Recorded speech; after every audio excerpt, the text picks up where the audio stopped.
Chapter 1: The Art of Disappearing. Ink stained Aerin's fingers, a permanent mark of her station as the pack's invisible hand. The ledger before her blurred, lines of numbers swimming together like black ants marching toward a feast she would never taste. Outside the heavy oak door of the archives, laughter erupted, a sharp, joyful sound that sliced through the dusty silence of the room. It was the planning committee for the upcoming mating ceremony. Another girl, another destined union, another celebration of the bond that the moon goddess granted to everyone but the broken. Aerin pressed the nib of her pen harder against the parchment. The scratch of metal on paper offered a grounding rhythm. 1, 2, 3 crates of wine. 4 bolts of silk. She focused on the inventory because numbers did not lie. They did not promise a future they had no intention of keeping. Unlike the whispers that drifted through the cracks in the doorframe. "Do you think she'll wear white?" a voice giggled, high and breathless. "Or silver, like the moon?" "Silver, definitely. Alpha Lucas prefers it." Aerin's hand froze. The ink pooled, blotting out the entry for ceremonial candles. A phantom sensation clawed at her chest, a memory of standing on a similar day as 5 years ago, wearing not silver, but hope.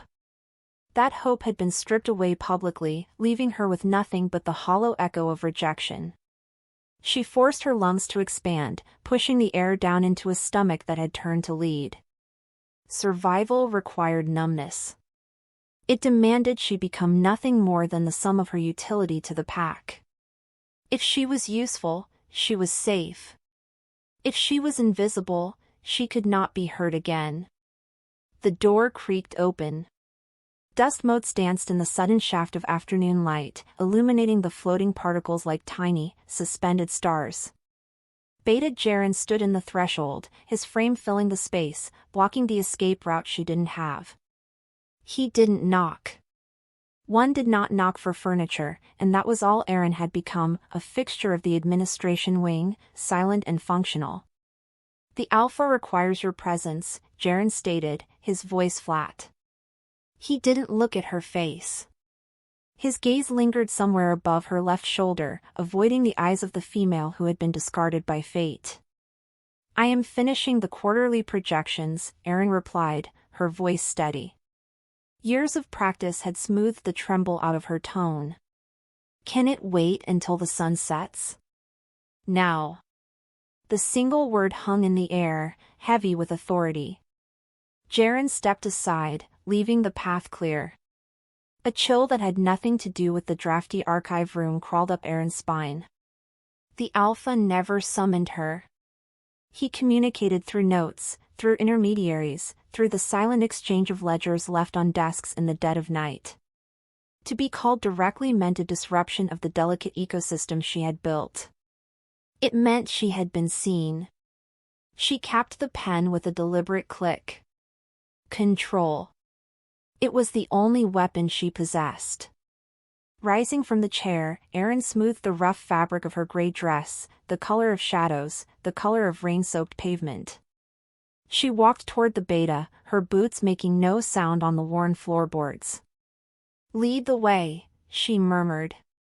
As she followed him down the corridor, the laughter from the planning room faded, replaced by the thud of her own heart. It beat against her ribs like a trapped bird, frantic in warning. Something was shifting.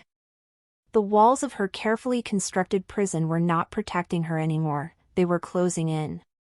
And for the first time in years, the silence inside her mind, the place where her wolf should have been, felt not like peace, but like the quiet before a storm.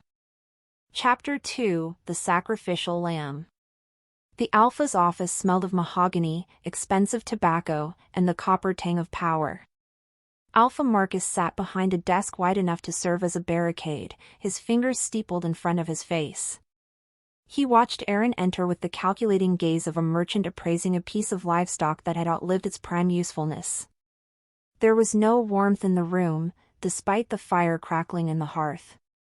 The heat seemed to die before it reached the center of the carpet where Aerin stood, hands clasped behind her back, chin lowered in deference. You have a talent for numbers, Aerin, Marcus began, his voice a low rumble that vibrated through the floorboards. 4 logic. 4 detachment. It was not a compliment. It was an observation of her defects. I serve the pack, Alpha, she replied. The standard response.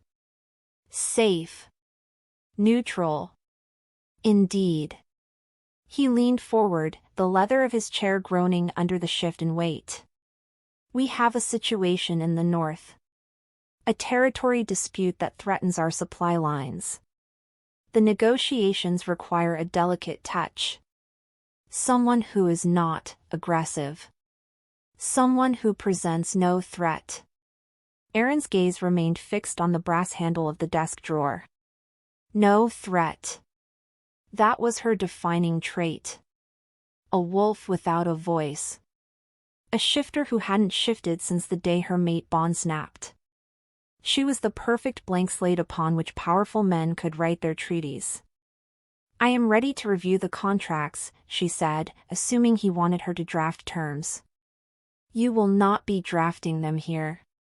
Marcus picked up a heavy, sealed envelope from the desk and slid it across the polished wood. It stopped at the edge, teetering precariously. You will deliver them. You will serve as the collateral. The offering negotiator.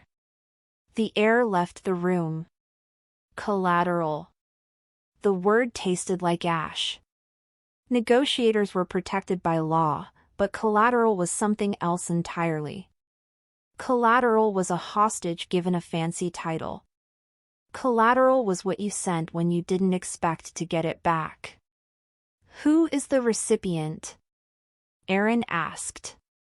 The question was a breach of protocol, but the roaring in her ears drowned out the instinct to be silent.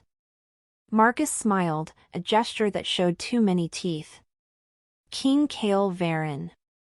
The name struck her like a physical blow. The Savage King. The beast of the Boreal Waste. Stories of him were whispered in the dark to frighten pups into obedience. They said he ruled a kingdom of ice and blood, that his wolf was a primal monster that had devoured the man inside. No diplomat sent to his court had returned with their mind fully intact. You are sending me to the north, she whispered. To die. I am sending you to ensure our survival, Marcus corrected, his eyes hard as flint. He requires a show of submission. You are the only one of high blood who is expendable. You have no mate. No pups. No future here other than dust and paper. The cruelty of the truth was a blade between her ribs. She was being discarded because she was already broken. In his eyes, sending her to the Savage King wasn't a sacrifice, it was recycling. Pack law dictates I can refuse a suicide mission, Aerin said, her voice trembling for the first time. Pack law protects pack members, Marcus countered softly. But you, Aerin? You have been a ghost in these halls for years. Ghosts do not have rights. He nodded toward the door. Transport leaves in 1 hour. Do not pack much. Where you are going, you won't need ledgers. She turned, her movements mechanical. The betrayal didn't burn, it froze her. As she walked out, the envelope clutched in her hand felt heavy as a tombstone. She wasn't just leaving. She was being fed to a monster to buy them another season of peace. Chapter 3, Into the White. The landscape had bled the color out of the world. For 2 days, the armored SUV had chewed up the miles, leaving the green forests of the Midlands behind for the stark, brutal monochrome of the north. Snow piled high on the sides of the road, towering walls of white that seemed to lean in, watching the vehicle pass. Inside, the heater blasted, but Aerin could not get warm. The cold sat in her marrow. It was a deep, resonating chill that felt less like temperature and more like a presence. She stared out the tinted window, watching the pines whip past. They were twisted here, gnarled by the wind, stripped of their needles. They looked like skeletal fingers clawing at the gray sky. Thump thump. Aerin flinched. The sound had come from inside her chest, but it wasn't her heart. It was lower. Deeper. A stirring in the darkness where her wolf had slept in a coma for 5 years. She pressed a hand to her sternum. No. Her wolf was dead, or as good as. It had curled up and gone silent the day the rejection took hold. It never responded to the moon, never reacted to danger. Why now? Why here, in this desolate wasteland at the edge of the world? Thump thump. The sensation sharpened into a pang of hunger. Not for food. For something else. An ache that pulled at her navel, dragging her forward. It felt like a hook snagged in her soul, reeling her in. Panic flared, hot and bright. She couldn't handle this. Not now. She needed to be empty to survive Kael Varyn. If she went in with a waking beast, she would be seen as a threat. Driver, she called out, her voice raspy. How much farther? The driver, a burly enforcer named Thorn who hadn't spoken 10 words since they left, didn't turn his head. We crossed the border line an hour ago. We are in the king's territory now. The territory of the savage. The road ahead narrowed, winding between 2 massive cliffs of black rock. The wind howled through the gap, a sound like a grieving woman screaming. As the SUV rounded the bend, the tires skidded on a patch of black ice. Thorn cursed, wrestling the wheel. The vehicle fishtailed, the heavy frame shuddering before correcting itself. Then they slammed on the brakes. Aerin was thrown forward against the seatbelt, the nylon strap biting into her shoulder. The SUV screeched to a halt, the smell of burnt rubber filling the cabin. What is it? She gasped, looking up. Roadblock, Thorn grunted, his hand dropping to the gun at his hip. Aerin peered through the windshield. There were no barricades. No fallen trees. Just a figure. Standing in the middle of the road, amidst the swirling snow, was a man. He wore no coat, only a black shirt that strained against shoulders broad enough to carry the sky. The wind whipped his dark hair around his face, but he stood perfectly still, an anchor in the storm. He didn't look like a man who was cold. He looked like the reason the cold existed. The pull in Aerin's chest exploded into a roar. Her vision blurred, the edges turning red. Her dormant wolf didn't just wake up, it slammed against the cage of her ribs, howling a single, terrifying command. Look. The man on the road lifted his head. Even through the glass, even through the distance and the snow, his eyes locked onto hers. They were gold. Molten, burning, impossible gold. Thorn was shouting something, reaching for the radio, but Aerin couldn't hear him. The silence of the north had shattered. The ghost was gone. In its place, something ancient and terrified began to scream. The Savage King wasn't just waiting for a negotiator. He was hunting. And he had found his prey. Chapter 4, The Golden Abyss. Thorn unlocked the doors. The click sounded like a gunshot in the muffled quiet of the snowstorm. Aerin did not want to move. Every instinct she possessed screamed at her to bolt the lock, to curl into a ball, to disappear into the upholstery. The pull in her gut was no longer a hook. It was a gravity well, collapsing her ribs, dragging her organs toward the man standing in the blizzard. She stepped out. The wind should have cut her to the bone. Instead, a wave of blistering heat slammed into her skin. It rolled off the Alpha King in palpable waves, melting the snowflakes before they could touch his shoulders. He did not move.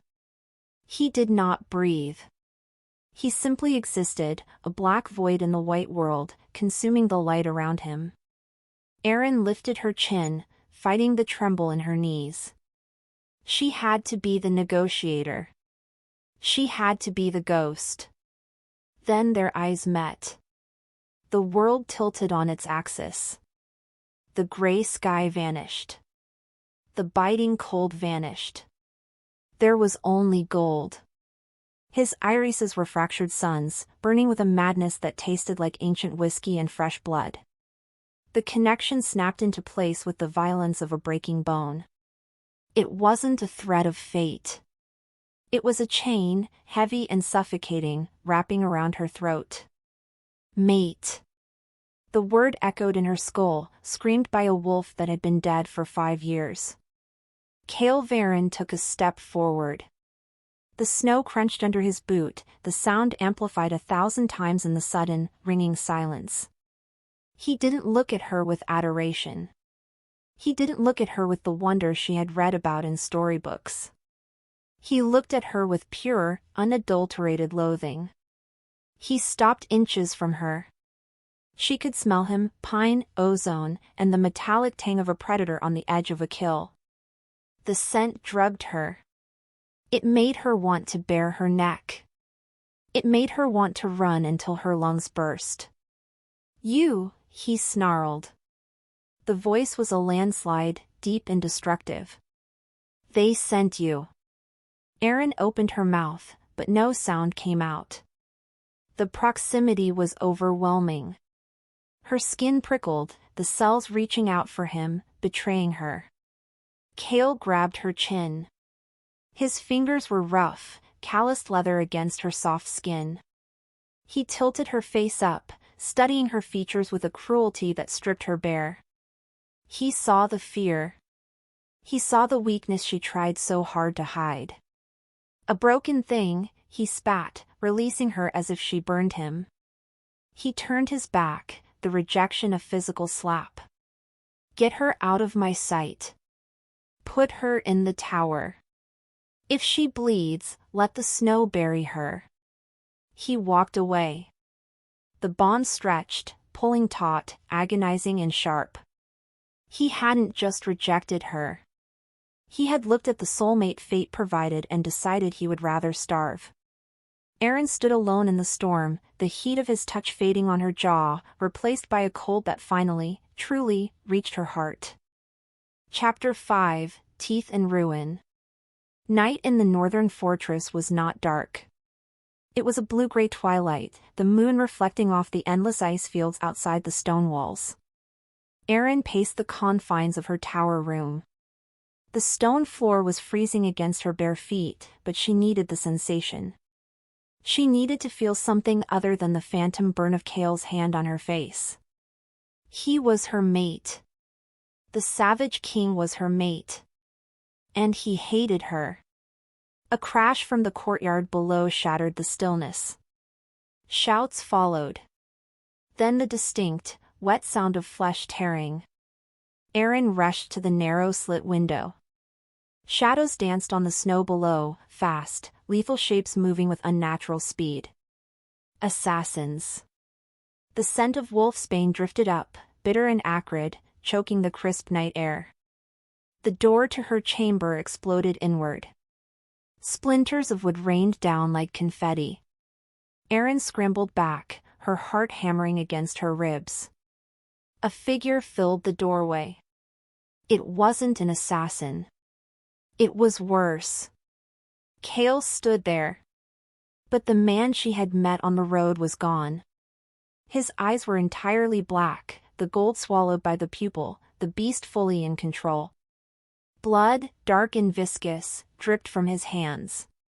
He was midshift, his bones cracking and reshaping under the skin, a grotesque symphony of transformation that he was fighting to stop. "Run," he groaned. The word was mangled, half human, half growl. He was losing the battle. The wolfsbane. It stripped away a shifter's control, forcing the feral mind to the surface. He had come here to protect his territory, to eliminate the intruder, but his senses were scrambled. Aerin didn't run. She couldn't. The bond anchored her to the floor. She watched the man war with the monster. His gaze locked onto her. The recognition in his eyes wasn't human. It was possession. Pure, mindless ownership. He lunged. It happened too fast to scream. One moment he was at the door, the next, he was a wall of heat pressing her against the cold stone. His hands pinned her wrists above her head, his grip bruising. He buried his face in the crook of her neck, inhaling deeply. He was searching for a grounding scent, something to pull him back from the abyss of the feral state. He found her pulse. Aerin gasped, her body arching traitorously into him. The fear was there, sharp and bright, but underneath it was a river of fire. This was wrong. This was violence. Mine, the beast rumbled against her throat. Pain exploded. Sharp, white-hot, and absolute. Kael sank his teeth into the junction of her neck and shoulder. It wasn't a gentle claiming. It was a branding. He bit down until he tasted his own soul in her blood. The mark seared into her flesh, binding their lifelines together with a knot that could never be untied. He didn't ask. He took. And as the darkness of the faint swarmed her vision, Aerin realized the truth. He hadn't marked her to love her. He had marked her so she couldn't leave. Chapter 6: The Gilded Cage. Consciousness returned slowly, dragging Aerin through layers of throbbing pain. Her hand flew to her neck before her eyes even opened. The skin was raised, hot to the touch, pulsing with a rhythm that wasn't her own. She traced the jagged ridge of the bite mark. It was permanent. A scar that claimed her as property of the Northern Crown. She sat up. The room was bright with morning sun, the shattered door gone, replaced by a temporary barricade of iron bars. She wasn't a guest anymore. She was a prisoner. The heavy lock clicked. A maid entered, carrying a tray of food and a basin of water. The girl wouldn't look at Aerin. Her eyes darted to the mark on Aerin's neck, wide with terror and awe. She set the tray down with trembling hands and backed away, bowing low. "The king requests your presence in the great hall," the maid whispered, scurrying out before Aerin could ask a single question. Aerin moved to the mirror in the corner. She pulled the collar of her ruined dress aside.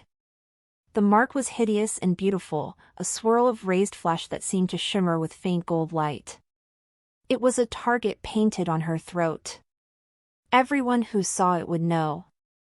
The Savage King had snapped. She dressed in the fresh clothes left for her, thick furs and velvet, the colors of the Northern Court. Armor. She walked to the great hall, flanked by guards who stared straight ahead. Kael sat on his throne of black ice and iron. He looked composed, the monster of the previous night buried deep beneath a mask of stoic indifference. But his knuckles were white where he gripped the armrests. He watched her approach, his gaze dropping instantly to her neck. A muscle feathered in his jaw. The court was silent. Dozens of eyes watched her, predatory and curious. They were waiting to see if she would weep. If she would beg. The assassin was a rogue from the southern pack, Kael announced, his voice echoing through the cavernous hall. He didn't address her directly. He addressed the room. The threat has been neutralized. And the girl, a council member asked, a wizened wolf with scars crossing his blind eye. She bears the mark, my king. Is she queen? Kael stood up. The movement was fluid, lethal. He descended the dais steps until he towered over Aerin. He looked at the mark he had put there, then into her defiant eyes. There was no apology in his face. Only a cold, hard calculation. She is under my protection, Kael declared, his voice devoid of emotion. She is not queen. She is a necessary measure. Until the threat is assessed, she remains within these walls. Confined. Aerin's blood turned to ice. He was denying the bond even while the evidence of it bled on her skin. He was locking her away like a dangerous weapon he didn't know how to use. She straightened her spine. The old Aerin, the one who hid in archives and made herself small, died in that tower room. The woman standing before the throne felt the bite on her neck throb, and it didn't feel like shame. It felt like fuel. "I am not a measure, King Kael," she said, her voice ringing clear and steady in the silent hall. "And I am not yours to hide." The court gasped. Kael's eyes narrowed, the gold flaring dangerously. For the first time, he wasn't looking at a ghost. He was looking at a problem. And Aerin decided, right then and there, that she would be the biggest problem he had ever faced. Chapter 7: The Court of Teeth. In the days that followed the claiming, Aerin learned that the Northern Court was not a kingdom. It was a fighting pit dressed in velvet. She sat at a small table in the corner of the Great Hall, observing the daily petitions with a ledger open before her. Kael had not forbidden her from the archives, likely because he believed paperwork was beneath a predator's notice. He was wrong. Ink was just as lethal as blood if one knew where to spill it. Aerin dipped her quill, her eyes darting to the throne. Kael sat like a statue carved from obsidian. A minor lord from the fringe territories knelt before him, begging for grain subsidies. The man was sweating despite the draft that cut through the hall. "You ask for grain," Kael's voice rumbled, low and dangerous. "Yet your tithes were light last harvest. You kept the surplus for your own larder because you thought the snow would hide your greed." The lord stammered, offering excuses that dissolved under the Alpha King's golden glare. Kael didn't move a muscle, but the air in the room grew heavy. It tasted of ozone and imminent violence. This was how he ruled. Not with laws, but with fear. He held the North together by being the most terrifying thing in it. Aerin noted the interaction in her book, but she wasn't recording grain counts. She was recording weaknesses. The lord on his knees was a coward, which meant he could be bought. The guard by the door shifted his weight to his left leg, nursing an old injury. The beta female standing to Kael's right watched him with a mixture of devotion and terror. Information was the only armor Aerin had, and she was hoarding it like a dragon hoards gold. She did this because she refused to be a victim twice. The doors banged open. A scout rushed in, breathless, carrying a shard of black metal. He presented it to Kael. The king took the object, his fingers brushing the jagged edge. A ripple of unease moved through the court. Aerin leaned forward slightly. The metal looked like the tip of a spear, but the markings etched into the steel were unfamiliar. They twisted and turned, hurting the eye. "Found near the perimeter," the scout gasped. "It smells of sulfur and old magic." Kael's hand closed around the shard. He didn't look worried. He looked resigned. He tossed the metal to his beta. "Burn it. Double the patrols." He dismissed the threat with a wave of his hand, but Aerin saw the tension in his shoulders. He was hiding something. A war was brewing on his borders, a shadow war that involved magic he wouldn't speak of. She wrote a single word in the margin of her ledger: witches. The court dismissed, and Kael rose. His eyes found hers across the room. The bond snapped tight, a leash jerking her toward him. He didn't smile. He didn't acknowledge her as anything other than a problem he had solved. But as he passed her table, he paused. "Stop watching me, little ghost," he murmured, his voice a rough caress that made her skin prickle. "You might see things that will get you killed." "I am not a ghost anymore," Aerin replied, meeting his gaze without flinching. "You made sure of that when you put your teeth in my neck." Kael's jaw tightened. He leaned in, stealing the air from her lungs. "Then learn to be a monster. In this place, nothing else survives. Chapter 8, Blood on the Snow. Beneath the pale winter sun, the training grounds were a slab of hard-packed ice and misery. Kael had dragged her out of bed before dawn, tossing a set of leathers at her head. Now, she stood shivering in the biting wind, facing him. He had stripped off his heavy fur cloak, revealing the thick cords of muscle in his arms and the scars that mapped his history of violence. "Hit me," he commanded. Aerin stared at him. "I am an administrator. I organize supply lines.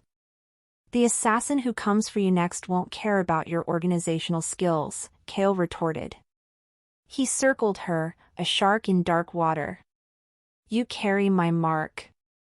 That makes you a target for every enemy I have, and I have thousands. Defend yourself." He didn't wait for her agreement. He lunged. It was a controlled strike, slow enough for her to see, but fast enough to terrify. Aerin scrambled back, her boots slipping on the ice. She fell hard, the breath knocking out of her. Kael loomed over her, disappointment etched in the harsh lines of his face. "Get up," he barked. "You fight like a prey animal because you believe you are one." Anger sparked in Aerin's chest, hot and sudden. It burned away the cold. She scrambled to her feet. He was right. She had spent her life running, hiding, making herself small so the world wouldn't break her. But the world broke her anyway. She threw a punch. It was clumsy, telegraphing her intent miles before it landed. Kael caught her fist in his open palm. The impact jarred her shoulder, but the contact sent a jolt of electricity arcing through her body. The bond sang. It craved the touch, even a violent one. Kael's eyes dilated. He felt it too. He twisted her arm, spinning her around and pinning her back against his chest. His breath was hot on her ear. "Better. But you hesitate. You think too much." "I am not you," she hissed, struggling against his iron grip. "I don't solve problems by tearing their throats out." "Maybe you should." He released her, shoving her forward. Again. For an hour, he drove her into the ground. He was relentless. He was cruel. But beneath the cruelty, there was a frantic desperation. He was training her because he was terrified. He knew he couldn't watch her every second. He knew the threats against him were escalating. Aerin's muscles screamed. Her knuckles were bruised. But with every fall, she got up faster. With every strike, she learned the rhythm of his body. She learned that he favored his left side. She learned that before he struck, his eyes narrowed a fraction. She feinted left, then drove her elbow back toward his ribs. It connected. Kael grunted, stumbling back a step.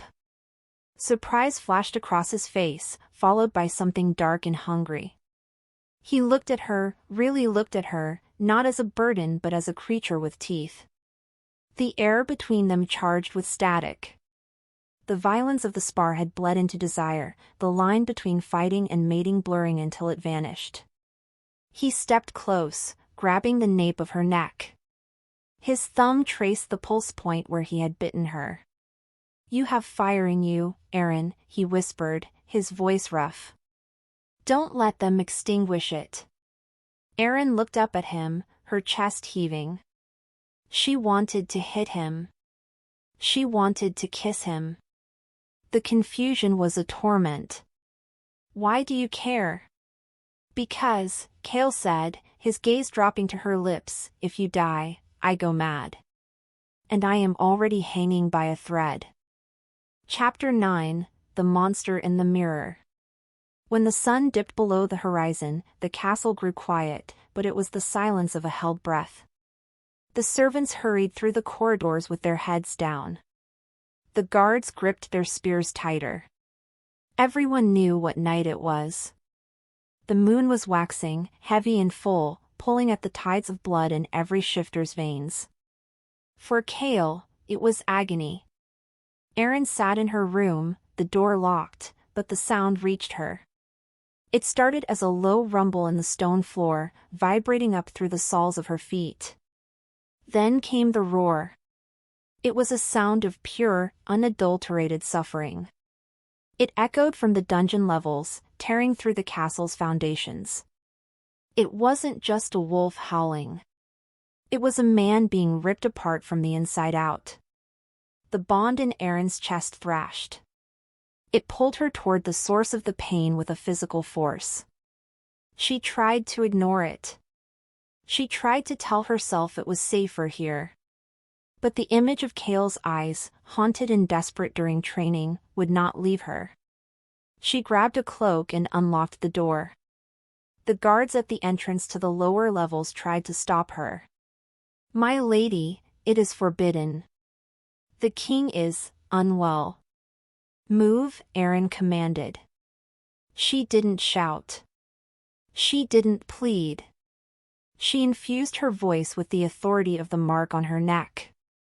The guards hesitated, their instincts warring with their orders, and in that second of indecision, she pushed past them. The air in the dungeon was freezing. Frost coated the iron bars of the cells. At the end of the corridor, a massive steel door stood slightly ajar. The metal was bent outward, as if something had rammed it with the force of a battering ram.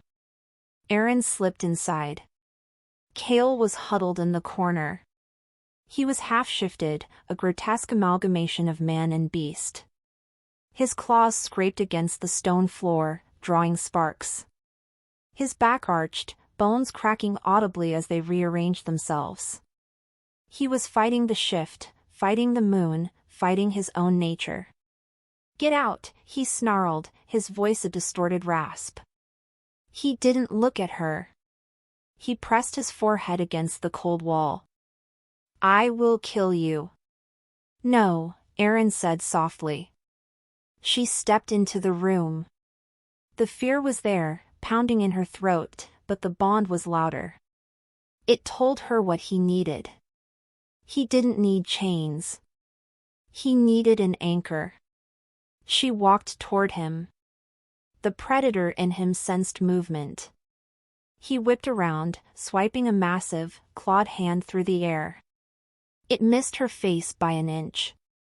The wind of the blow lifted her hair. Aerin didn't flinch. She didn't retreat. She reached out and placed her hand on his heaving chest, right over his heart. Kael. The name was a command. A plea. A prayer. His skin burned under her palm. He froze. The gold in his eyes swirled with madness, chaotic and terrifying, but her touch acted like a lightning rod, grounding the storm. She sent a wave of calm down the bond, pouring every ounce of her own stability into him. She offered him her silence, her endurance, the quiet strength she had honed over years of being invisible. "Look at me," she whispered. "You are not the beast. You are the king." He trembled. A shudder racked his massive frame. Slowly, painfully, the claws receded. The fur melted back into skin. The blackness in his eyes retreated, leaving behind the fractured gold of the man. He collapsed forward, his forehead resting on her shoulder, his weight heavy and crushing. "It hurts," he groaned, the admission tearing out of him. "It never stops." Aerin wrapped her arms around him, holding the Savage King as he shook. She saw the truth then. He wasn't a monster because he wanted to be. He was a monster because he had been cursed to carry a power too great for one body. He was just as trapped as she was. "I have you," she murmured into his hair. "I have you." For the first time since she arrived, the pull in her chest settled. She wasn't just a captive. She was the only thing standing between him and the dark. And that gave her power. Chapter 10, The Serpent's Whisper. The great hall had been transformed from a place of judgment into a theater of forced diplomacy. Long tables groaned under the weight of roasted venison and dark wine, but the scent of food could not mask the underlying stench of aggression. Leaders from the bordering territories had arrived for the winter solstice summit. They were wolves in human skin, wearing silk and velvet, their smiles sharp enough to cut glass. Aerin sat at Kael's left hand, a position that drew every eye in the room. To his right sat the council elders, vultures waiting for a carcass. To his left sat the woman everyone assumed was his whore. Aerin kept her spine stiff. She wore a dress of midnight blue, the high collar hiding the mark, but she could feel the stares burning through the fabric. They looked at her and saw a weakness. They saw a quiet, fragile thing that had no business sitting next to the Savage King. Across the table, Alpha Vayn of the Ironwood Pack swirled his goblet. He was a man of sharp angles and sharper ambition, with eyes the color of stagnant water. Throughout the meal, his gaze had returned to Aerin again and again, dissecting her. It wasn't the lustful look she was used to from lesser men. It was the look of a scholar studying a puzzle. "Your mate is quiet, King Kael," Vayn observed, his voice sliding through the din of conversation like oil. One would expect the partner of the north to have a louder bark. Kael didn't look up from his plate. His knife sliced through meat with surgical precision. "She speaks when she has something of value to say. Unlike some." The table went silent. Vayn's smile didn't falter, but the temperature in the room dropped 10 degrees. "A pity," Vayn continued, leaning forward. "I have heard stories of the southern packs. They say they breed their women for obedience. They say they clip their wings before they can even learn to fly. Is that what happened to you, my dear? Did they cut out your tongue, or just your spirit?" Aerin's grip on her fork tightened until her knuckles turned white. The insult was calculated. He wanted a reaction. He wanted to see if the pet would bite. "I was not bred for anything, Alpha Vayn," Aerin replied, her voice cool and level. "I survived. In my experience, the loudest wolves are usually the first to die in a trap." Vayn chuckled, a dry, rattling sound. He stood up, circling the table under the guise of refilling his wine. He stopped behind Aerin's chair. The proximity made her skin crawl. He leaned down, his breath smelling of cloves and rot. "Survived," he whispered, low enough that only she and Kael could hear. "Is that what you call it? I look at you, girl, and I don't see a survivor. I see a dam holding back a flood." Kael slammed his knife onto the table. The sound cracked like a whip. "Step away from her." Vayn raised his hands in mock surrender, backing off. But his eyes remained locked on Aerin, gleaming with a terrible knowledge. "Ask yourself, little ghost. Why does your wolf sleep?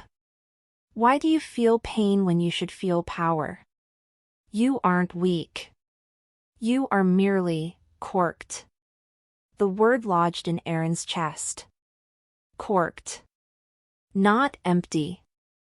Blocked. The sensation she had felt since arriving, the thrumming, the headaches, the moments of intense heat, it wasn't just the bond. It was something pushing against the ceiling of her soul, desperate to break through. Vayn knew. He saw something the others missed. And the look he gave Kael was not one of fear, but of accusation. He believed Kael knew it too. Chapter 11, The Shattered Glass. The summit dissolved into tension, but the real storm waited in the private council chambers. The elders had demanded a verification of lineage. It was a polite way of saying they wanted to prove Aerin was trash so they could force Kael to discard her. The room was circular, lit by torches that cast long, flickering shadows against the stone walls. In the center stood a pedestal holding a sphere of clear quartz, the Truth Stone. It was an ancient relic, used to measure the purity of a wolf's bloodline. Place your hand on the stone, Elder Thorn commanded. He was the oldest of them, a man whose face was a map of cruelty. If you are nothing but a common omega, the stone will remain dull. If you have noble blood, it will glow white. If you are a threat, it will turn red. Kael stood by the door, his arms crossed. He radiated fury. This is unnecessary. She is marked. That is the only verification required. The law is clear, King, Thorn snapped. We cannot have a mongrel sitting on the throne of the North. We must know what she is. Aerin stepped forward. Her heart hammered against her ribs, a frantic drumbeat of terror. She knew what she was. She was nothing. A rejected mate. A ledger keeper. She was the girl who disappeared. But Vane's words from the banquet echoed in her mind. A dam holding back a flood. She reached out. Her fingers trembled as they hovered over the smooth surface of the quartz. Do it, Thorn hissed. Aerin pressed her palm against the stone. For a second, nothing happened. The quartz remained cold, lifeless. A sneer began to form on Thorn's lips. He opened his mouth to pronounce her worthless. Then the room vanished in a flash of blinding light. It wasn't red. It wasn't white. It was violet. A shockwave blasted outward from the pedestal. The stone didn't just glow, it screamed. A hum of pure, raw energy knocked the elders off their feet. The torches were extinguished instantly, yet the room was bathed in a radiance that seemed to come from Aerin herself. The quartz cracked. A spiderweb fracture raced through the crystal, then another, until the ancient relic shattered into dust. Aerin gasped, pulling her hand back. The power surged through her veins, hot and intoxicating. It wasn't the quiet hum of an omega. It was the roaring ocean of a prime. A prime Luna. The rarest of all shifters. A female born with the dominance to command alphas. A queen not by marriage, but by blood. The light faded, leaving the room in stunned silence. The elders scrambled to their feet, their faces pale with a new kind of fear. They weren't looking at a mongrel anymore. They were looking at a nuclear weapon. Prime, Thorn whispered, the word trembling in the air. She is a prime. Kael pushed off the wall. His face was unreadable, a mask of stone. He looked at Aerin, and for the first time, she saw true fear in his eyes. Not for himself. For her. The secret was out. She wasn't just a girl he had marked to save. She was a power that could unseat kingdoms, a prize that every tyrant in the world would start a war to possess. Chapter 12, The Wall of Ice. The revelation did not bring safety. It brought a death sentence. The news spread through the fortress like a contagion. A prime Luna had been found. The servants looked at Aerin with terrified awe, backing against the walls when she passed. But the council did not feel awe. They felt threatened. A prime Luna could challenge the authority of the council. She could rewrite the laws. She could destroy the delicate balance of power that kept the North profitable for the corrupt.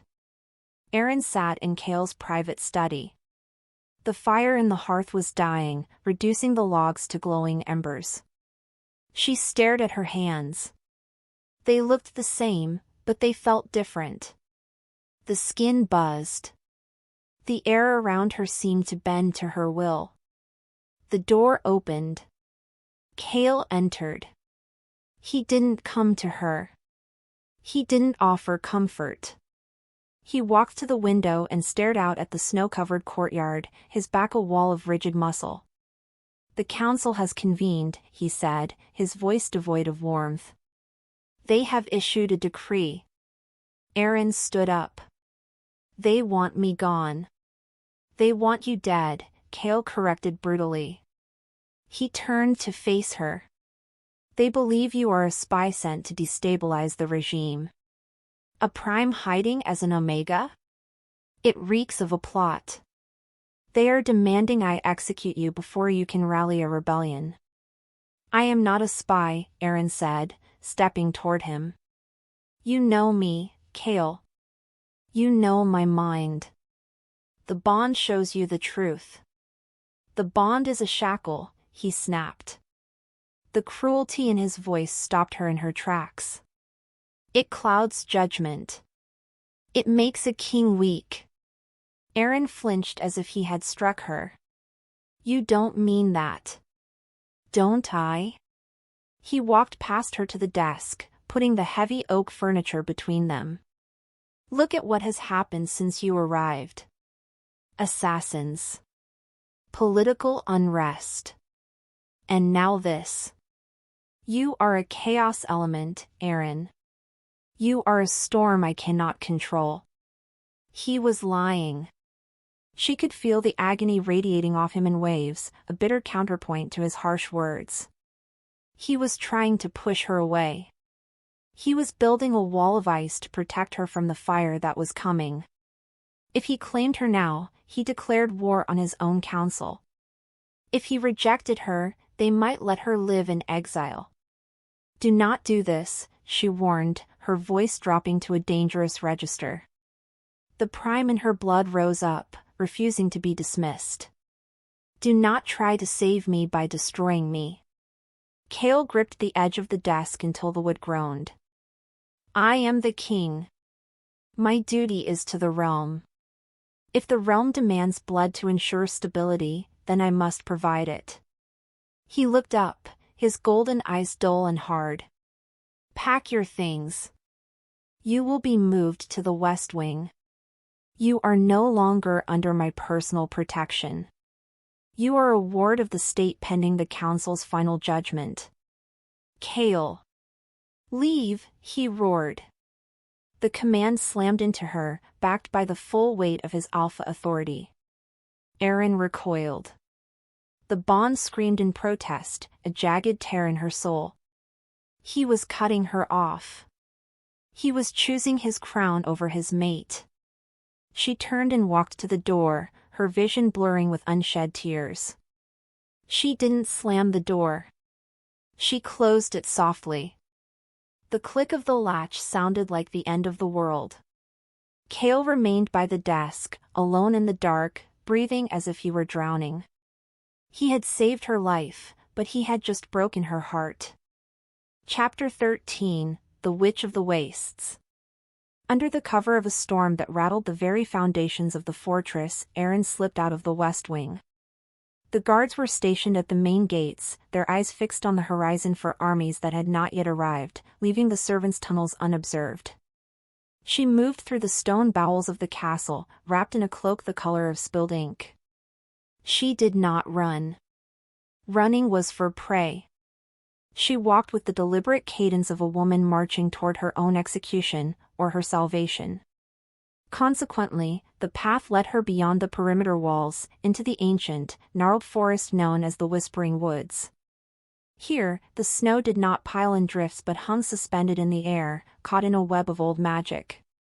A shack stood in a clearing, constructed of bones and blackwood. Smoke curled from the chimney, smelling of sage and sulfur. Vala waited on the porch. The outlaw, which was a creature of sharp angles and sharper eyes, her skin mapped with runes that glowed faintly in the dark. She did not look surprised. So, Vala croaked, her voice like grinding stones. The little prime finally decides to wake up. I need to control it, Aerin said, stopping at the foot of the stairs. The violet power beneath her skin buzzed like a hive of angry hornets. It is eating me alive. Power is not a pet to be leashed, Vala countered, descending the steps. She circled Aerin, sniffing the air. It is a river. You do not control a river. You build a channel for it, or you drown. Because she had no other choice, Aerin lowered her mental shields. The energy surged. It wasn't just magic, it was authority. It was the genetic imperative that forced alphas to their knees. Vala struck a match against the sole of her boot, holding the flame up. "Push it into the flame," the witch commanded. "Do not extinguish it. Feed it." Aerin concentrated. She didn't visualize a wall, as she had done with her emotions for years. She visualized a conduit. The violet light poured out of her, not as a flood, but as a focused beam. The tiny flame in Vala's hand roared, turning a brilliant, blinding purple. It grew into a pillar of fire, reaching for the canopy, yet it did not burn the witch's hand. "Good," Vala whispered, her eyes reflecting the inferno. "But remember this, girl. The Council fears you because you can undo them. Kael fears you because you can undo him." Aerin pulled the power back, the effort leaving her breathless. "Kael is the king. I cannot undo him. Can't you?" Vala cackled, extinguishing the flame with a snap of her fingers.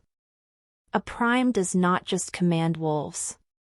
She commands the bond itself. You could break the curse that eats his mind. Or, if you aren't careful, you could shatter his soul into dust." Chapter 14, Steel and Violet. The training lasted until the moon began its descent, leaving Aerin exhausted but electrically alive. She navigated the return path through the tunnels, her senses extended like invisible tripwires. Every shadow felt distinct. Every draft of cold air told a story. She was no longer numb to the world, she was hyper-aware of it. Suddenly, the silence of the corridor changed texture. It became heavy. Thick. Aerin stopped. 3 figures detached themselves from the darkness ahead. They wore no pack insignias, only tight black leather and masks that covered their faces. The scent of wolfsbane radiated from their blades, poison meant to cripple a shifter's healing. "The Council sends its regards," the center figure hissed, stepping into the dim torchlight. In the past, Aerin would have frozen. She would have waited for a savior. But Kael had pushed her away, and the witch had opened her eyes. She was not a damsel. She was the storm. "Go back," Aerin warned. Her voice echoed with a strange, harmonic distortion. It wasn't just sound, it was gravity. The assassins faltered, their knees buckling for a fraction of a second. The prime voice hit their instincts before their brains could process the command. But they were professionals, drugged against submission. They shook off the weight and lunged. Aerin didn't shift. She didn't need to. She sidestepped the first blade, the movement faster than thought. She grabbed the assassin's wrist. The violet light didn't just glow, it flared. She poured her will into the contact. "Drop it." The command tore through the assassin's mind. He screamed, his hand spasming open. The knife clattered to the stone. Before the others could readjust, Aerin spun, driving her palm into the leader's chest. She didn't use strength. She used the channel Vala had taught her. A shockwave of pure dominance blasted him backward. He hit the wall with the sickening crunch of breaking bone and slid down, unconscious. The third assassin froze. He looked at his fallen comrades, then at the woman standing amidst them, not a ledger keeper, but a deity of vengeance wreathed in violet flame. "Who sent you?" Aerin demanded, stepping over the body of the first attacker. "Speak." "The Pale Lord," the man gasped, terrified. He said the Prime must bleed before the solstice." Before she could interrogate him further, a shadow swept through the tunnel. Kael. He didn't come from the entrance, he came from the shadows themselves, a blur of lethal motion. He snapped the remaining assassin's neck before the man could draw another breath. Silence slammed back into the corridor. Kael stood over the bodies, his chest heaving, his eyes wild with the residual panic of the bond. He looked at the carnage. Then he looked at Aerin. He saw the violet light fading from her skin. He saw the lack of fear. "You fought," he said, the words hollow with shock. "I survived," Aerin corrected, wiping a speck of blood from her cheek. "Because you weren't there to do it for me." Chapter 15, The War of Hearts. Dawn broke over a fortress on the brink of civil war. The bodies in the tunnel had been removed, but the stain of betrayal remained. Kael summoned the council to the war room, a chamber of iron and maps where the fate of the North was decided. He did not invite Aerin. She came anyway. The heavy doors swung open, silencing the shouting match inside. Elder Thorn stood at the head of the table, his face purple with rage. Kael stood opposite him, looking like a man who had not slept in a decade. "She is a danger," Thorn bellowed, slamming his fist onto a map of the borderlands. "The assassins prove it. Her existence draws enemies to our gates. We have received missives from the Ironwood and Obsidian packs. If the Prime lives, they march. They will burn the North to the ground to kill her." "Let them come," Kael snarled, his hand resting on the hilt of his sword. "I will pile their bodies as a wall." "And destroy your own pack in the process?" Thorn countered. "You are thinking with your bond, not your crown. There is only one choice. Rejection. Break the bond, exile her, and the armies will disperse." Aerin walked into the light. The room's temperature seemed to drop. She wore no armor, only a dress of stark white, the color of morning, or a fresh start. The mark on her neck was fully visible, a golden brand against her pale skin. "There will be no exile," she stated. Her voice was quiet, yet it carried over the murmur of the generals. Thorn sneered. "You have no voice here, girl. This is a council of war." "It is a council of cowards," Aerin replied, walking until she stood beside Kael. She didn't look at her mate. She looked at the map, at the red markers of enemy armies encircling them. "You think giving me up will save you? You think Alpha Vane and the others will stop once they smell weakness?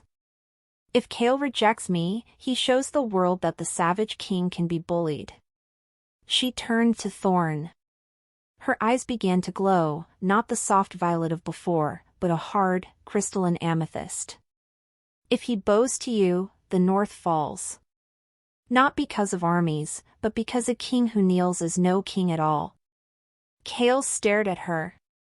The ice he had built around himself cracked. He saw the truth she was offering.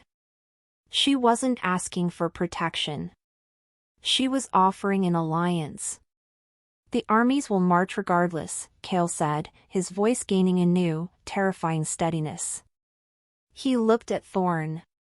"If the Ironwood Pack wants war, we will give them war. But I do not negotiate with my own subjects." "This is madness," Thorn whispered, backing away. "You choose her over your duty?" "I choose her as my duty," Kael declared. He turned to Aerin, and for the first time in weeks, the barrier between them vanished. He didn't touch her, but the bond roared to life, stronger than it had ever been. It was a declaration. "Prepare the legions.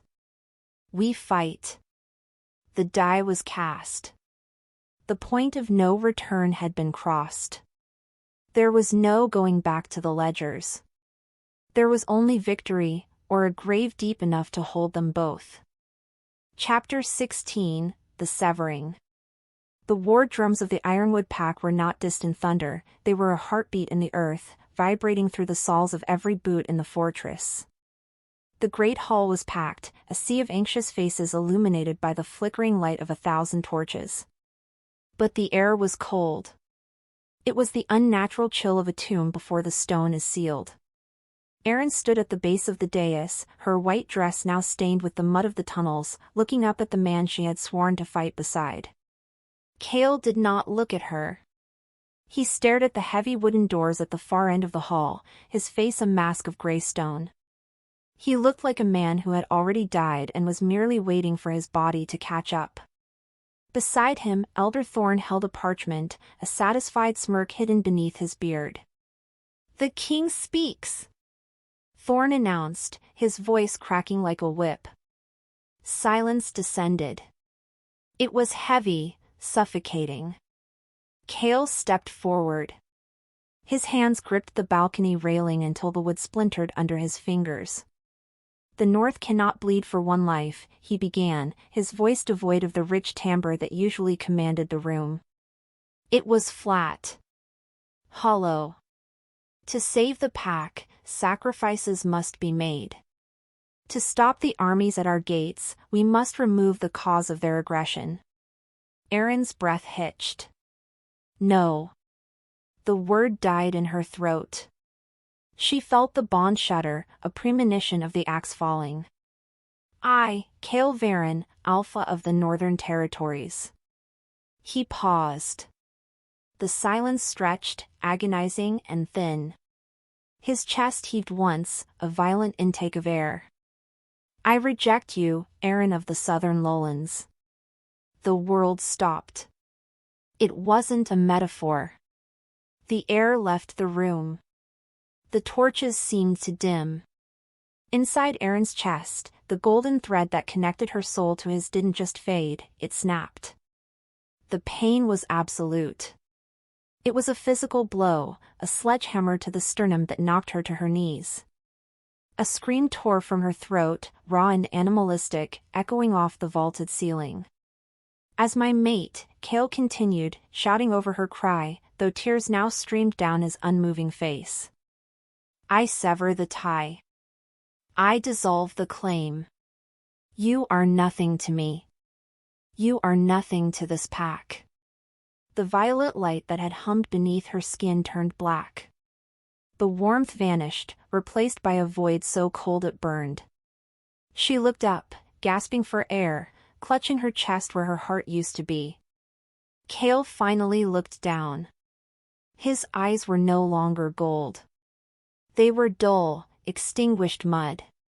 He had killed the best part of himself to save his kingdom. "Take her," Kael whispered, turning his back. "Lock her in the Iron Tower.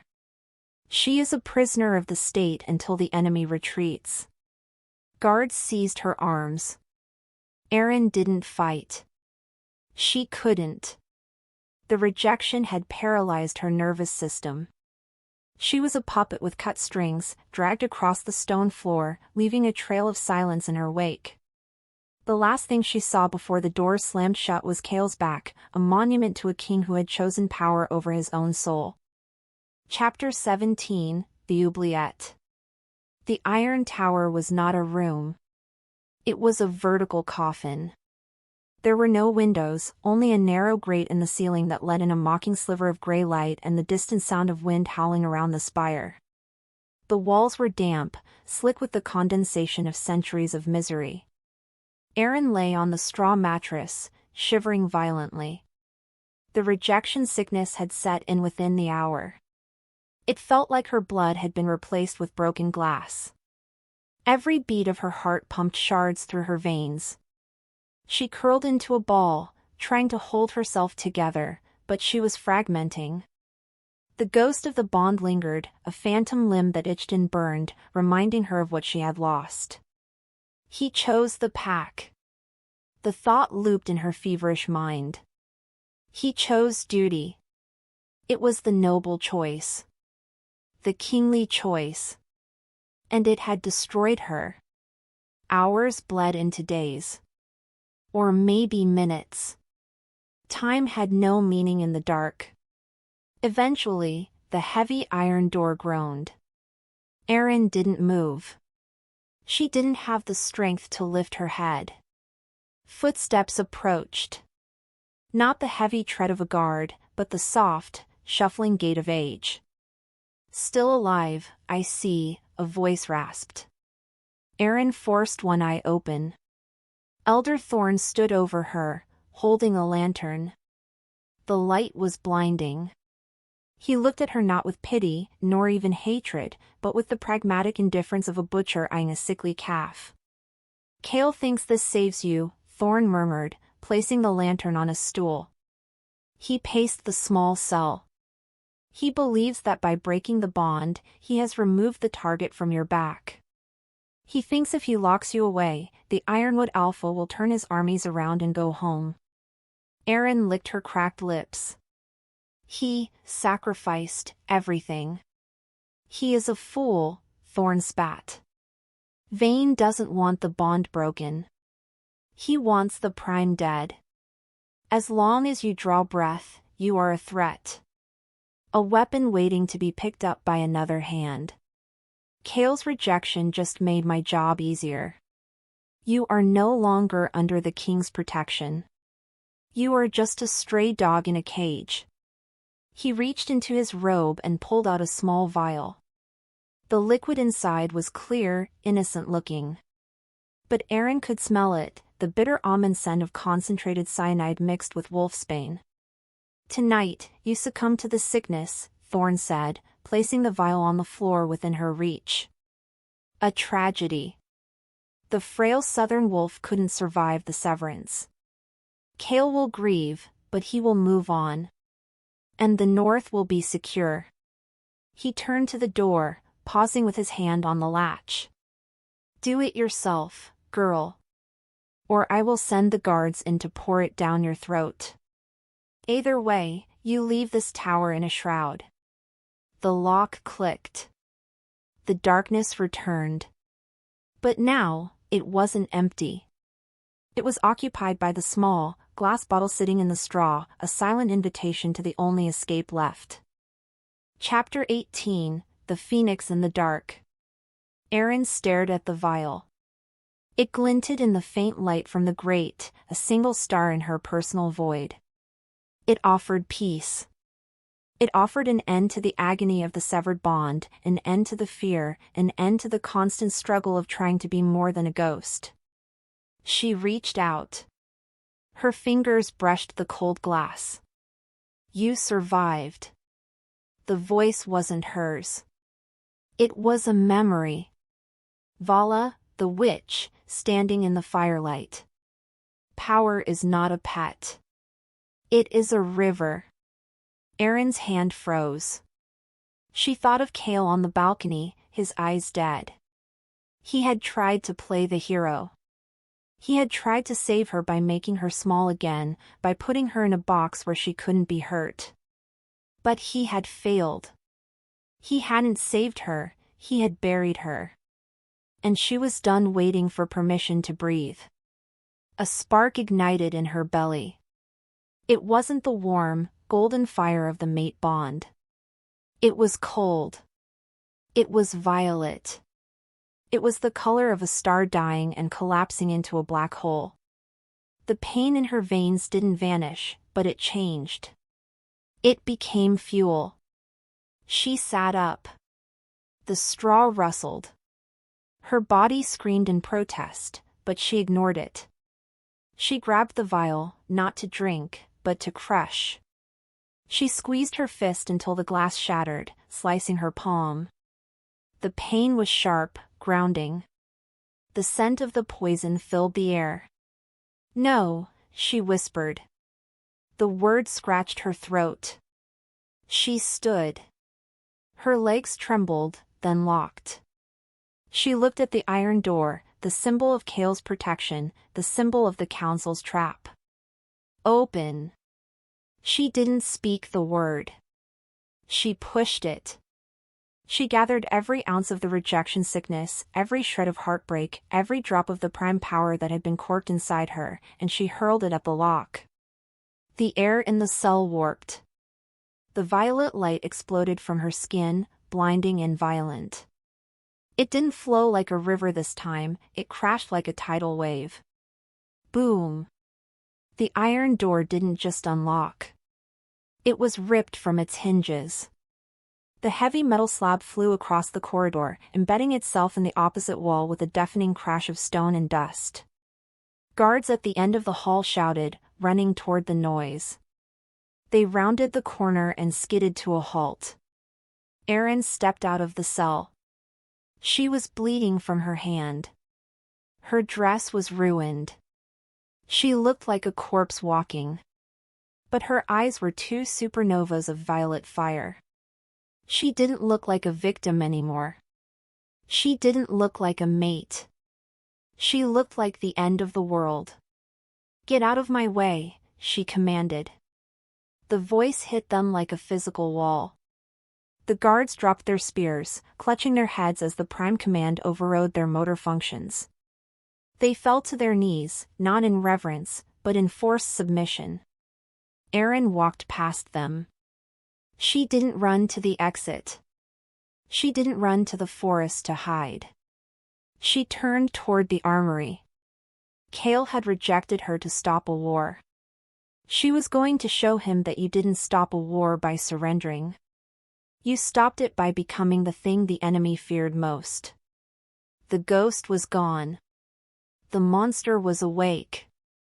Chapter 19, The Sword of Damocles. Kael Varyn stood over the war table, his hands bracing his weight against the heavy oak map. The lines of defense he had drawn in charcoal were jagged, frantic scratches that mirrored the fracture in his own mind. His generals stood in a semicircle of grim silence, smelling of fear and wet wool. They knew what the king refused to admit. The Ironwood army had encircled the fortress.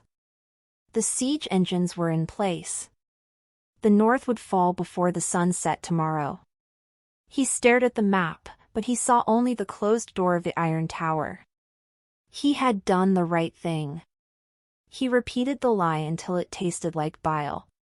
He had cut out his own heart to ensure she lived. If she was rejected, she was no longer a target. Vayne would have no use for a broken Omega. The heavy double doors of the war room did not open, they exploded inward.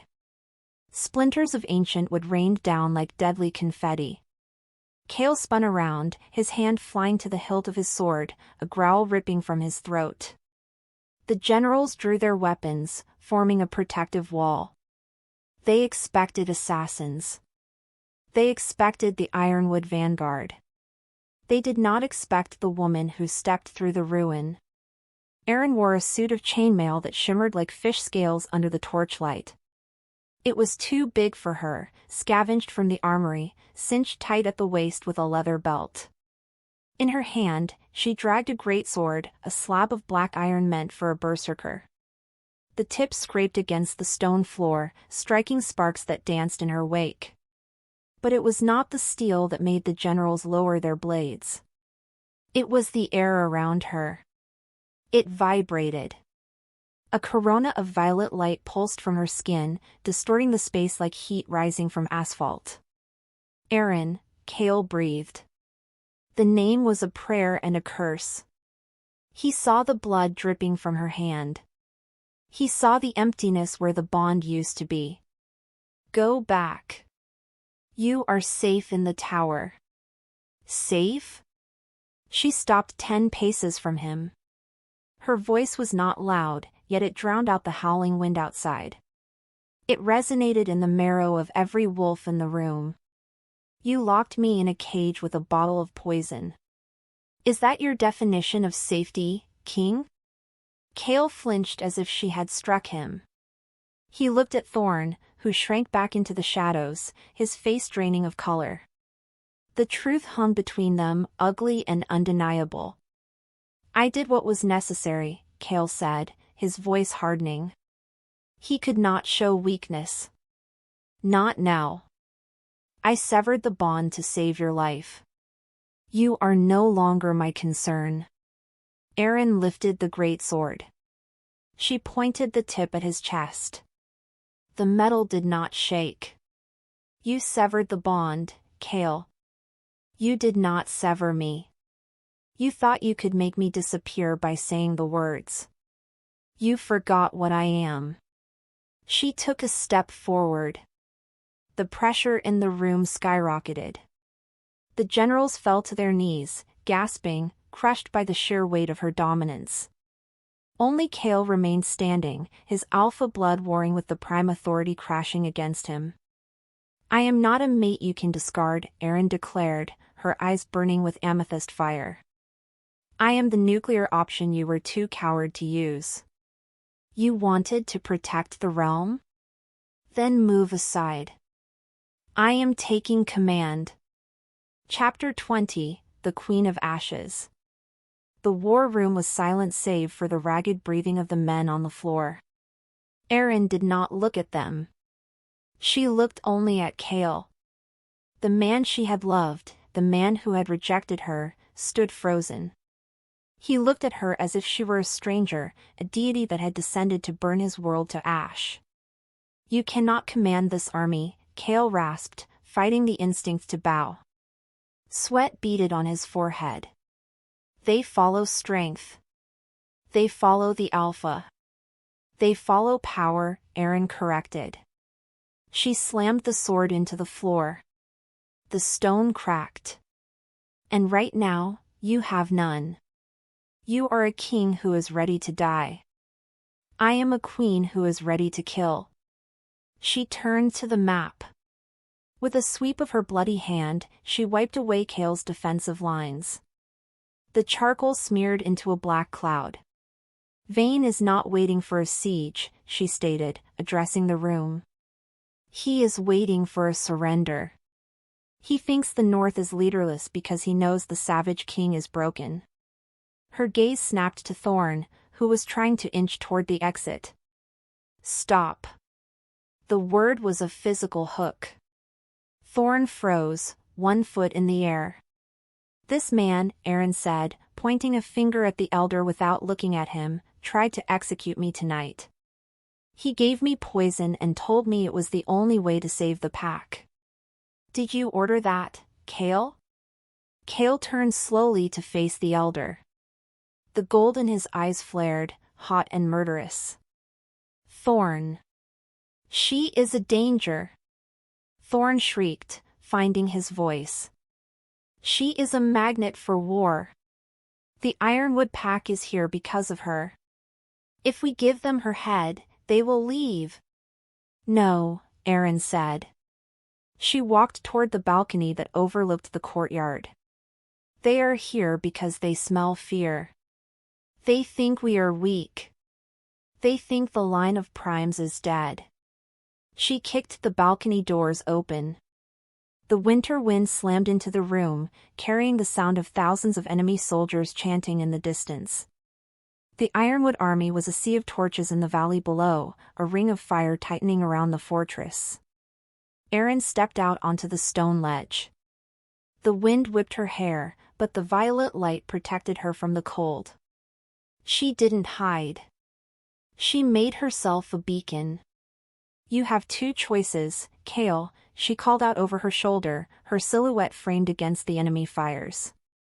"You can stay in here and plan your noble death. Or you can walk out there with me and rewrite the laws of this world. But know this, I am going either way." Kael watched her. He saw the woman who had once been a ghost, the woman who had hidden in archives. She was gone. In her place stood a titan. And for the first time since the bond snapped, he felt something other than despair. He felt hope. Chapter 21, The Knee That Bends. The courtyard was a killing field waiting for blood. The gates of the fortress groaned under the impact of a battering ram. Boom. Boom. The rhythm was the heartbeat of a coming massacre. The northern defenders stood in formation, shields locked, but their eyes were wide with terror. They were outnumbered 10-1. Aerin descended the main stairs. The greatsword dragged behind her, carving a line in the snow. She walked through the ranks of soldiers. They parted for her like the Red Sea, sensing the radiation of her power. She didn't stop at the defensive line. She walked straight to the gate. "Open it," she commanded. The The captain of the guard looked at her as if she were insane. "My lady? If we open the gate, they will slaughter us." "Open it," she repeated. Her voice wasn't a shout. It was a fact. The captain signaled. The heavy chains rattled. The timber groaned. The gate swung inward. The battering ram fell forward with a crash. The ironwood vanguard stood there, a wall of steel and fur. Alpha Vane sat on a massive warhorse at the front, his grin vanishing as he saw the gates open not to an army, but to a single woman in ill-fitting mail. Aerin stepped out onto the bridge. The wind died. The torches of the enemy seemed to flicker and bow. "Vane!" she screamed. The violet light exploded from her, turning the night into day. "You came for the prime. Here I am." Vane laughed. It was a nervous sound. "The rejected mate? Kael cast you out. You are nothing." "Kael does not define me," Aerin replied. She raised her hand. The snow around the ironwood army began to melt. Steam rose in hissing columns. "I am not defined by a mate bond. I am not defined by a council. I am the blood of the ancients. And I declare this war over." She clenched her fist. The gravity shift hit the enemy ranks. Horses panicked, rearing and throwing their riders. Soldiers fell, pinned to the earth by an invisible hand. It was a display of dominance that hadn't been seen in 500 years. Behind her, footsteps crunched on the snow. Kael walked out of the fortress. He didn't have his sword. He didn't have his crown. He walked until he stood beside her, shoulder to shoulder.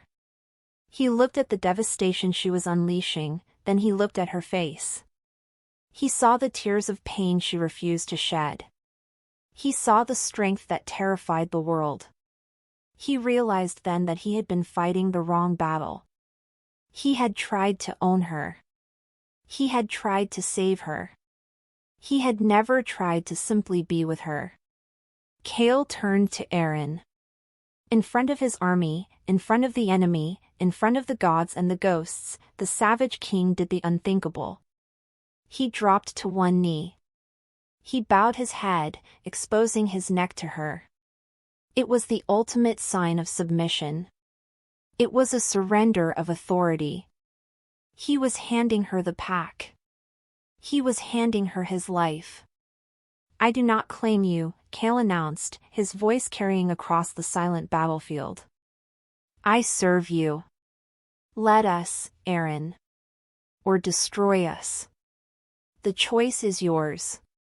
Aerin looked down at the king kneeling in the slush. The shock on Vane's face was absolute. The Ironwood army faltered. Their narrative was broken. An alpha did not kneel. Unless he was kneeling to a god. Aerin placed her hand on Kael's head. She didn't offer mercy. She offered an alliance forged in fire. "Stand, Kael," she whispered. "We have a world to break." Chapter 22, The Altar of Choice.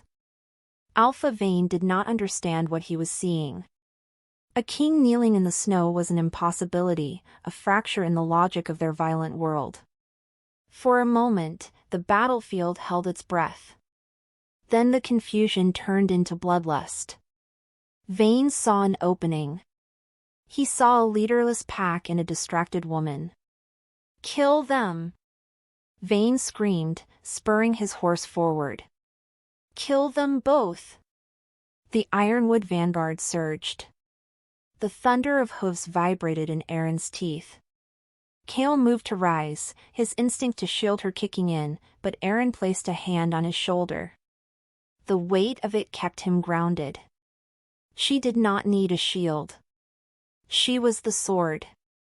She turned to the oncoming tide. The violet light that wreathed her body flared white. She didn't shout. She didn't weave a spell. She simply unleashed the river. A wall of pure force slammed into the charging army. Horses were lifted off their hooves and thrown backward like toys. Soldiers crumpled under a gravity that increased tenfold in a single second. Vayne was thrown from his saddle, landing in the slush with a bone-jarring impact. Aerin turned back to Kael. The enemy was broken, writhing in the mud, but the war for their souls was not finished. Kael looked up at her, his golden eyes wide with a mixture of awe and terror. He had severed the bond to save her. He had left himself hollow. "You broke us," Aerin said, her voice cutting through the wind. She stepped closer, invading his space, towering over him as he knelt. "You decided my fate without asking. You tried to protect me from the world by removing me from it." "I had to," Kael rasped, reaching for her hand but stopping short. "It was the only way." "It was the coward's way," she countered. She grabbed his tunic and hauled him to his feet. They stood nose to nose, the heat between them melting the snowflakes before they could land. "Love is not a cage, Kael. It is not a shield. It is a choice." She tilted her head, baring her teeth. The violet energy pulsed in her veins, demanding release. She wasn't asking for permission. She was informing him of her decision. "I do not accept your rejection," she whispered against his lips. "And I do not accept fate. I choose you. Not because the moon goddess decreed it, but because you are mine." Aerin sank her teeth into the junction of his neck and shoulder. It was not the feral, panicked bite Kael had given her in Act 2. It was deliberate. It was surgical. It was a claiming. Her fangs pierced his skin, and the magic exploded. The severed ends of the bond didn't just tie back together, they fused. Violet fire met golden ice.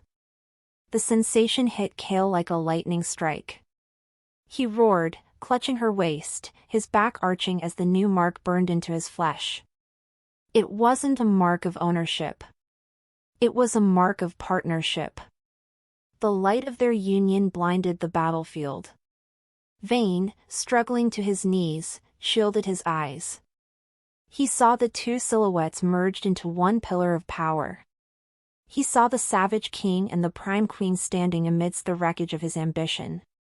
And for the first time in his life, the Ironwood Alpha realized he had already lost. Chapter 23, The Glass House Shatters. The walk back to the fortress was a procession of victory, but there were no cheers. The northern soldiers watched in stunned silence as their king and queen returned, hand in hand, blood on their clothes and godhood in their eyes. The Ironwood army had not just retreated, they had fled, their will broken by the display of prime dominance. Aerin did not stop at the courtyard. She marched straight to the council chamber. Kael walked beside her, no longer leading, no longer following, but matching her stride for stride. The new bond hummed between them, a constant, resonant frequency that made them aware of each other's every thought. The doors to the chamber were locked. Kael kicked them open. Elder Thorn sat at the head of the table, clutching a goblet of wine. He looked up, his face gray. He had heard the reports. He knew the gamble had failed. "You survived," Thorn whispered, setting the goblet down with a shaking hand. "Disappointed?" Aerin asked. She walked to the window and tore down the heavy velvet drapes, letting the cold morning light flood the room. "You tried to poison me, Thorn. You tried to manipulate your king into destroying his own soul. All for what? Stability? Control? For the pack!" Thorn shouted, standing up.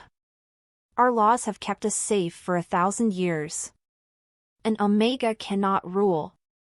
A Prime is a danger. Order must be maintained." "Your order is a graveyard," Kael said. He stepped forward, his presence filling the room. He didn't look like the broken man who had wept in the great hall. He looked like the Savage King reborn, tempered by a fire he finally understood. The laws you cling to were written by men afraid of their own shadows. Aerin pulled a chair out and sat at the head of the table, Thorn's seat. She gestured to the empty chairs around her. "Sit down, Kael," she said. Kael sat to her right. The visual was striking. The king deferring to the queen. "The council is dissolved," Aerin announced. Her voice was calm, terrifyingly reasonable. "The old laws regarding mating and lineage are struck from the record. From this day forward, no wolf will be forced into a bond. No wolf will be rejected for the sake of politics. And no elder will ever hold the power of life and death over a pack member again." Thorn laughed, a high, hysterical sound. "You cannot do this. The other territories will revolt. They will see this as anarchy." "Let them," Aerin said. She leaned forward, her eyes glowing with that dangerous amethyst hue. "Let them come. I defeated an army with a wave of my hand, Thorn. What do you think I will do to a few grumpy old men who cling to the past?" She pointed to the door. "Leave. Take your pension and your prejudice and get out of my fortress. If I see you within the perimeter walls by sundown, I will let Kael hunt you." Thorn looked at Kael. The Alpha King smiled, and it was an expression full of sharp teeth and promise. Thorn scrambled backward, tripping over his robes, and fled the room. The silence he left behind was heavy, but it wasn't oppressive. It was the clean, empty silence of a slate wiped clean. Chapter 24, The First Sunrise. Snow fell softly on the balcony, dusting the black stone with pristine white. The war was over. The politics were beginning.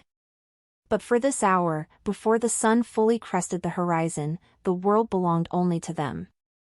Aerin leaned against the stone railing, watching the smoke rise from the distant ironwood encampment as they packed up to retreat. Her body ached. The use of prime magic had drained her, leaving her feeling hollowed out but strangely light. Warm arms wrapped around her waist from behind. Kael pulled her flush against his chest, burying his face in the crook of her neck. He inhaled deeply, breathing in her scent, verifying she was real. "I thought I killed you," he murmured against her skin. The vibration of his voice traveled through her spine. "When I said those words in the hall.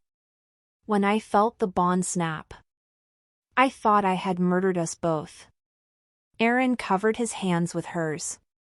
"You tried to be a martyr, Kael. But I didn't need a martyr. I needed a partner." He turned her around. His fingers traced the line of her jaw, moving down to the mark he had left on her neck in Act 2. It was healed now, a silver scar against her skin. Then his hand moved lower, to the fresh, angry mark she had left on him. "Does it hurt?" she asked softly. "Yes," he admitted. He leaned his forehead against hers. "It burns. It reminds me that I am not the only one with teeth." Aerin smiled. It was a genuine smile, the first one that had reached her eyes in years. "Good. Never forget it." They stood in silence for a long moment, watching the sun paint the snow in shades of pink and gold. The nightmare was over. The ghost girl who hid in the archives was gone. The Savage King who ruled through fear was gone. In their place stood something new. Something forged in the fire of rejection and hammered on the anvil of war.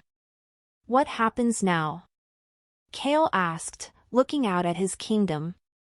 "The world will not accept us easily. A prime and an alpha sharing power? It breaks every rule." "Then we make new rules," Aerin said. She turned to look at the horizon. "We teach them that power isn't about who holds the leash. It's about who chooses to walk beside you. Kael kissed her. It wasn't the hungry, desperate kiss of the bond. It was slow, deliberate. A promise made without words. To the choice, he whispered. To the choice, Aerin echoed. Below them, the fortress began to wake. Servants opened shutters. Guards changed shifts. Life continued, indifferent to the revolution that had taken place in the night. But as the sun finally broke free of the mountains, bathing the north in brilliant light, the pack felt it. A shift in the wind. A lightness in the air. The winter was ending. And for the first time in a generation, the wolves of the north did not fear the king. They looked up at the tower, saw the two figures standing together against the dawn, and they felt something far more dangerous than fear. They felt hope.